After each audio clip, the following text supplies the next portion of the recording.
जालना तालुक्यात फराळातून विष बाधा, 250 भक्तांवर उपचार सुरू।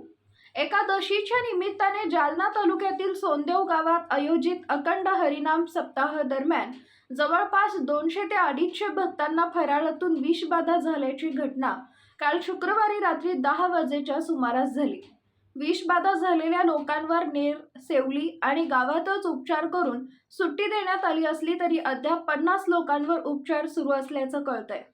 जालना तालुक्यातील सोनदेव इथे अखंड हरिनाम सप्ताह सुरू असून काल एकादशीच्या दिवशी सर्वांसाठी भगरीच्या फराळाचं आयोजन करण्यात आले होते। रात्री 7 वाजेच्या सुमारास सर्वांनी फराळ करून कीर्तनाला बसले। कीर्तन संपत आलं असताना भक्तांना चक्कर, उलट्या, मळमळ सुरू झाली। त्यानंतर काही वेळेतच सुमारे 250 जणांना हा त्रास जाणवू लागल्याने भगरीच्या फराळातून विषबाधा झाल्याचं लक्षात आलं। त्यामुळे गावातील नागरिकांनी तात्काळ आरोग्य विभागाला संपर्क साधला असता आरोग्य यंत्रणेकडून गावातच उपचार करण्याची सुविधा उपलब्ध करून देण्यात आली।